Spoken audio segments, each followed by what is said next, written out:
J'avais dit que je ne mettais plus ma bouche dans les histoires de béret ou des clashs. Mais ce clash-là, je vais mettre ma bouche dedans. Ah oui, parce qu'il s'agit d'un clash décongélation. Il s'agit d'un clash où on décongèle. Ça dit que quand tu en veux à quelqu'un, donc le jour ça te prend, tu décongèles le problème et puis tu t'assois sur la personne. Tu bamougou la personne. Tu traites la personne. Tu ginzins la personne. Maintenant, là, comme c'est devenu comme ça, vous savez que ça fait très longtemps que j'ai arrêté le clash. Et moi-même, j'avais dit que je ne faisais plus le clash. Mais, il y a des personnes que je ne peux pas louper sur la toile.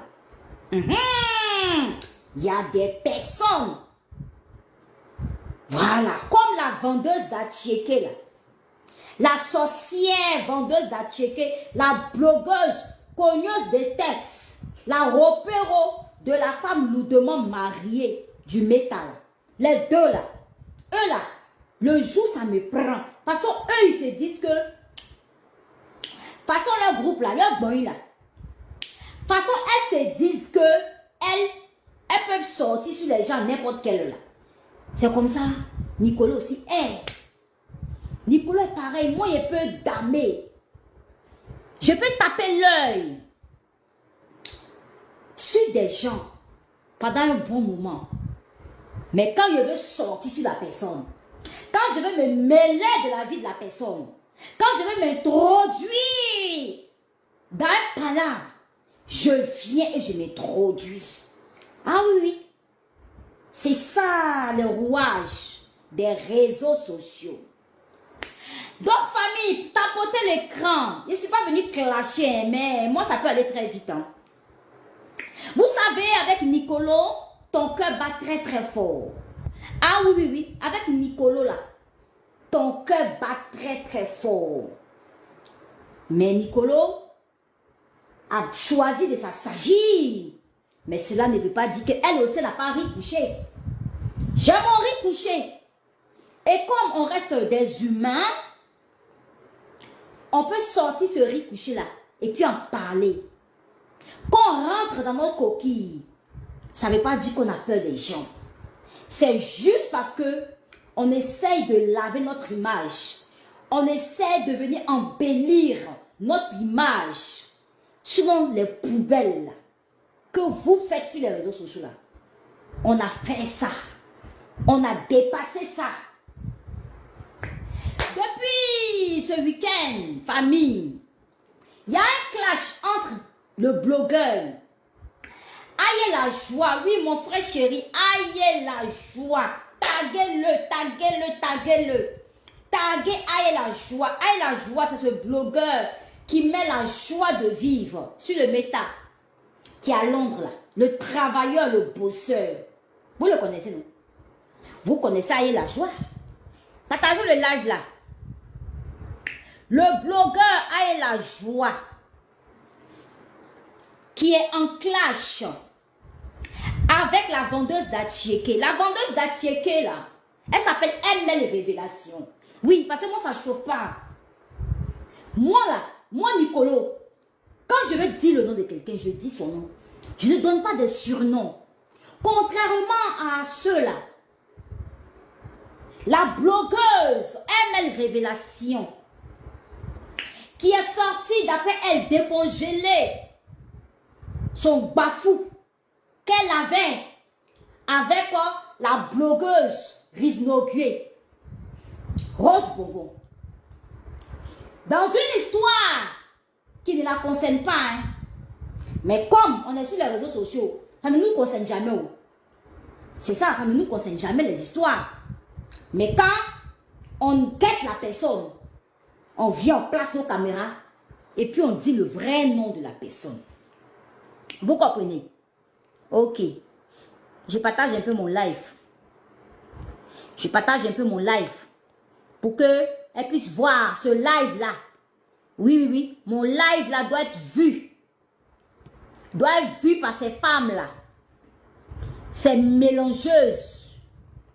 ces cogneuses de tête là, de Facebook là, elles doivent voir. Ces femmes-là, pourquoi je me mêle de cette histoire aussi? Parce que ce sont des vraies cogneuses de tête. Ce sont des vraies sorcières. La femme lourdement mariée là, que tout le monde croit que oui, c'est une sainte nitouche, qu'ils appellent la madre là. C'est une grosse sorcière. Elle ne se fait pas respecter sur les réseaux sociaux ici. Cette femme-là, je n'ai jamais eu de problème avec elle. Jamais eu de problème avec cette femme lourdement mariée. Quand les choses arrivaient sur le méta, chacun vient, pose sa caméra, donne son point de vue, et puis ça passe. C'est une dame que je respectais même. Tu vois? Vous voyez? Et quand elle a commencé à avoir ses clashs, et quand son cul est sorti dehors, comme quoi elle a eu des zoyo, elle a zoyo avec le bloqueur Jessie J là. Moi-même, j'avais fait une vidéo disant que c'est elle qui fait que les blogueurs ne la respectent pas. J'avais fait une vidéo disant que si elle se mettait à sa place de grande dame et que si elle jouait un bon rôle sur le méta ici, là, sur Facebook, là, les gens allaient la respecter. Aucun blogueur n'allait venir lui manquer de respect. Ou bien même si on venait lui parler, non, on allait avoir des limites. Des blogueurs allaient avoir des limites. Mais comme c'est une femme, elle voulait avoir forcément une place sur la toile. Elle voulait forcément avoir, c'est-à-dire qu'une place sur Facebook. Cette femme lourdement mariée là, elle voulait tellement s'implanter sur le méta, s'imposer sur le méta, mais de la mauvaise manière. Elle n'a même pas tenu compte de son âge avancé. Elle n'a pas tenu compte que c'est une mère avec des enfants dans un foyer et lourdement mariée, mais a choisi le rabaissement, la poubelle. Elle a choisi ça. Et vous avez tous assisté sur Facebook ici. Dans quel caniveau elle était? Dans quelle saleté de merde elle était? Jusqu'à... Ils sont allés montrer un pétou quelque part, disant que le pétou là, lui appartient. On peut faire ça. Mais attendez, si c'est moi là, je vais rentrer sous la terre. Non, sérieux, de vous à moi. Tu es marié légalement. Mettez-vous dans la situation. Tu es marié légalement avec des enfants. Tu viens t'imposer sur la toile en disant que oui, tu es la femme lourdement mariée. Tu es la madre. Et toi encore, tellement que tu ne te fais pas respecter. C'est ton pétou que les gens ont soulevé. Si c'est ton pétou, ouais. En tout cas, apparemment, c'est le pétou. Ils ont soulevé ce pétou, montré sur la toile, disant que c'est ton pétou. Regardez comment c'est honteux. Mais ça, c'est les nous autres là. Les nous autres qui ne sont pas mariés là. C'est les nous autres qui sommes les dégameuses là. C'est les nous autres qui n'avons rien à foutre de l'opinion des gens là. C'est nous autres qui doit se comporter comme ça. C'est comme moi, Nicolas, quelqu'un vient montrer mon pétou ici, disant que c'est mon pétou qui est là. Mais je n'ai rien à cirer. Je n'en ai rien à cirer. Parce que, un, je ne suis pas mariée. De deux, je n'ai pas de nombreux enfants derrière moi. Je vis seule. Je suis une femme indépendante, libre. Vous voyez? Donc, si quelqu'un vient sortir un sale pétou, un pétou noirâtre disant que ouais, c'est pour moi, je m'en fiche. Et cette femme s'est salie comme ça. Et malgré qu'elle s'est salie là, moi me faisait tellement de la peine. Cette femme lourdement mariée là, votre madre là, elle me faisait tellement de la peine. Dans quelle bouillabaisse elle s'est mise là, que j'ai eu pitié d'elle. Pitié d'elle, puisque on faisait le même combat. On faisait le même combat qui était le combat d'Emmanuel Keïta. Je vais dire son nom aujourd'hui. Tous ensemble et chacun faisait son blog. Chacun défendait Emmanuel Keïta comme il voulait.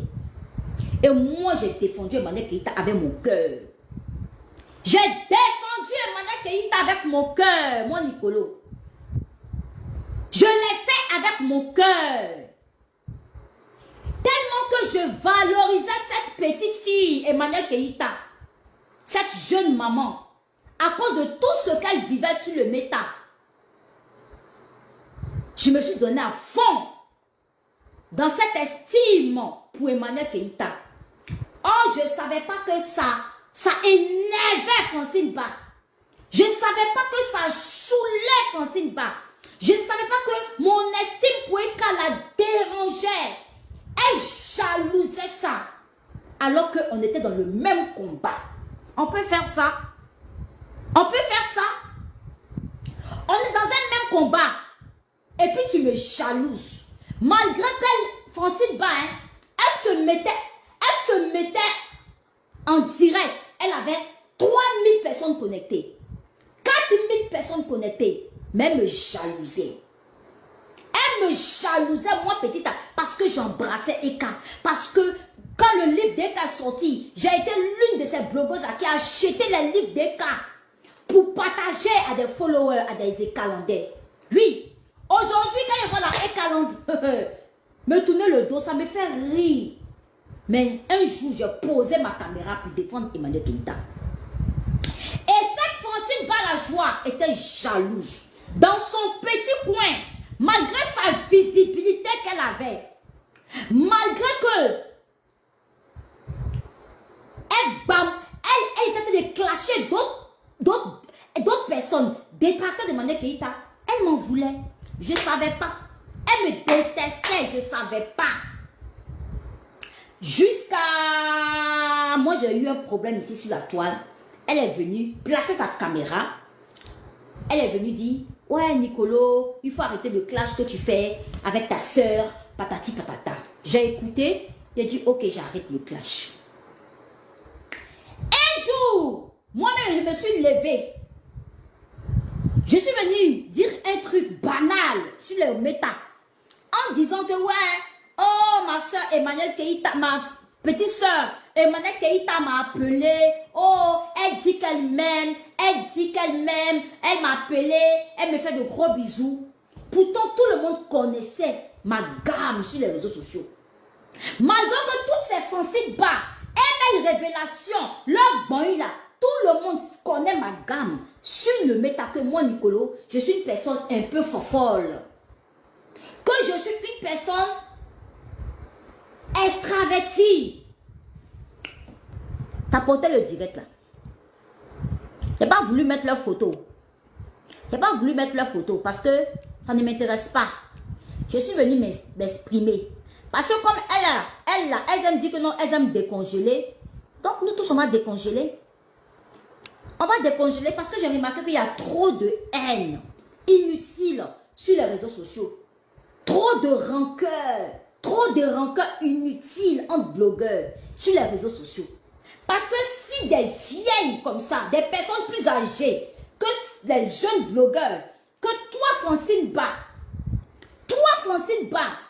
qui a 50 ans, tu as 50 ans, tu n'arrives pas à réunir les blogueurs dans la paix. Mais toi, tu essaies de rassembler des blogueurs que tu choisis, toi Francine Ba,